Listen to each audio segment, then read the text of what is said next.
C'est gâté entre l'Ukraine et la Russie, le conflit devient vraiment internationalisé, ce n'est plus encore les conflits que beaucoup de gens ont eu l'habitude de voir. En tout cas, l'Ukraine a déjà eu le feu vert pour frapper la Russie en profondeur. Je vous rappelle d'ailleurs que des sites pétroliers russes ont été frappés, en tout cas, je vous assure, par des missiles ukrainiens. Je vais vous dire que maintenant là, le Pentagone donne son feu vert pour fournir Kiev un missile Tomahawk, donné déjà autorisé par le Pentagone. Quelque chose qui n'était pas faisable, dont les États d'Amérique ne voulaient pas faire parce que la Russie avait dit un pays, si seulement les Occidentaux donnent l'Ukraine le moyen de frapper en Russie, donc ça sera une guerre vraiment contre d'autres États. Donc ça sera plus vraiment quelque chose d'escalade, mais ça sera déjà une guerre ouverte entre la Russie et l'OTAN. Voilà la chose dure. Chose faite, ça vient de se réaliser maintenant, livraison de missiles Tomahawk à l'Ukraine. Quelque chose de plus dur que beaucoup de gens attendaient et beaucoup de gens craignaient beaucoup. Voilà les États-Unis d'Amérique par la voie des Pentagone qui vient de donner l'autorisation pour que le missile Tomahawk soit livré à l'Ukraine. Mesdames et messieurs, avant d'entrer en profondeur de cette vidéoconférence, je vous demande de commenter, liker, partager la vidéoconférence en soutien de notre chaîne, mais aussi je vais vous demander aussi de vous abonner massivement sur notre chaîne d'info et la vérité. Merci beaucoup. L'information directe sur l'Ukraine et la Russie. Qu'est-ce qui se passe? En tout cas, au juste, nous sommes vendredi, nous sommes dimanche 2 novembre 2025. Je vous salue selon vos positions géographiques.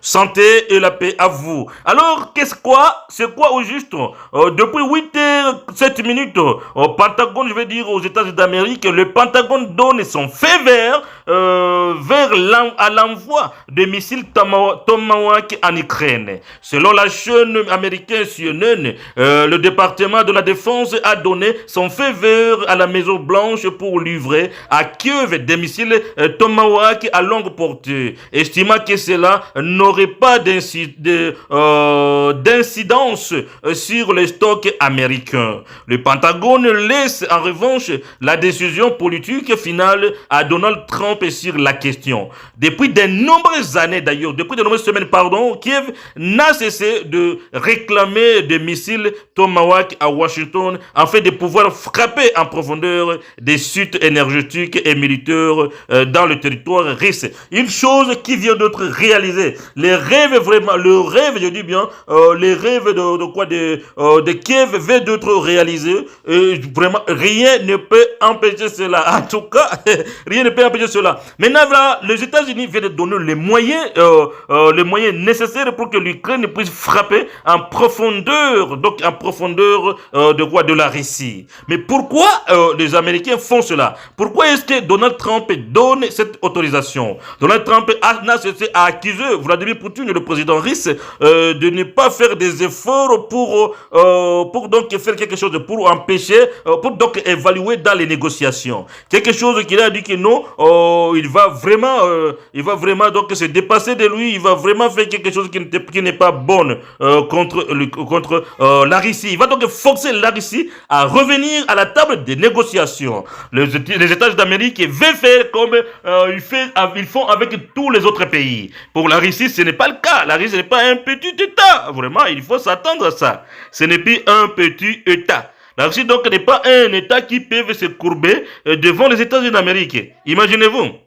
Imaginez-vous, alors, ce qui peut se passer, ce qui va se passer. Si vous continuez à nous suivre, vous allez vraiment comprendre beaucoup de choses. En tout cas, les choses vont très mal. Malgré qu'on a donné des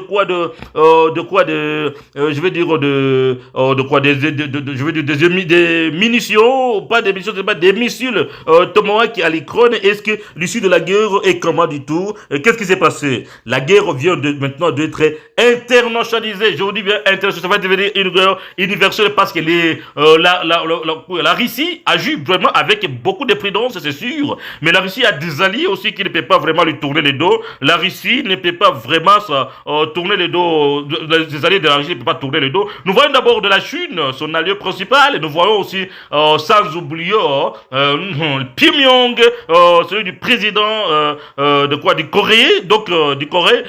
Lui, alors, c'est vraiment quelqu'un qui ne peut pas lâcher la Russie. Nous voyons aussi l'Iran aussi ne peut pas lécher leur ici. Mais nous voyons aussi d'autres pays qui sont dans les pays Asie-Pacifique. Dans les pays Asie-Pacifique, sont là-bas. Donc, il n'y a pas vraiment d'issue. Les États-Unis d'Amérique a aussi, devait dire, son bloc de l'OTAN et aussi lui qui soutient l'Ukraine. Mais c'est quoi au juste? Les États-Unis ont eu peur parce que les États d'abord ont été en colère parce que les mines qu'ils voulaient prendre exploiter pour l'Ukraine en échange de sa protection, cette ville là-bas avait été prise en cible par la Russie et c'est la Russie qui contrôle ces mines. Alors les États-Unis ont vu qu'ils ont perdu tout. Ce qu'ils voulaient trouver à l'Ukraine a été perdu. Ça a été perdu. Alors les Américains, Donald Trump, fou qu'il est, je me rappelle, Donald Trump aussi, je veux dire, prévisible qu'il est, non, ça, il a vraiment changé la politique, mais c'est un homme vraiment intelligent, mais imprévisible. En tout cas, les États-Unis d'Amérique a eu à sa tête un président vraiment, et pas seulement politicien, mais aussi homme d'affaires.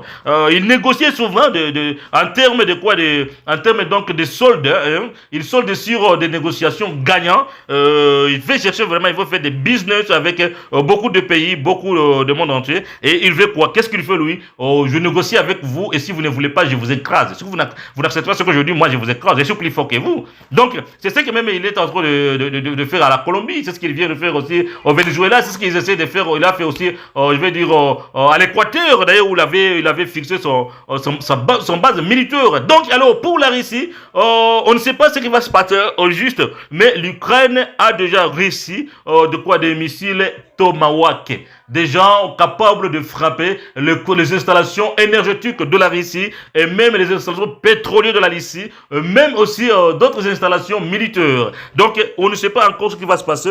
Messieurs, mesdames, nous vous demandons de mettre beaucoup, de liker beaucoup et aussi partager la vidéoconférence.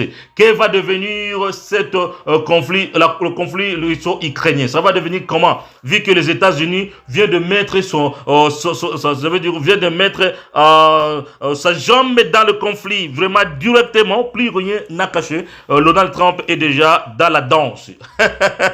Pas seulement les membres de l'Union européenne qui étaient déjà impuissants face à la Russie, maintenant tous sont contents, comme Donald Trump vient d'entrer aussi dans la danse. On va voir alors l'issue de la guerre en Ukraine et continuer de nous suivre, continuer vraiment de suivre nos informations. L'information continue sur notre chaîne d'Info La Vérité et à plus. Nous sommes aujourd'hui le dimanche 2 novembre 2025. Merci.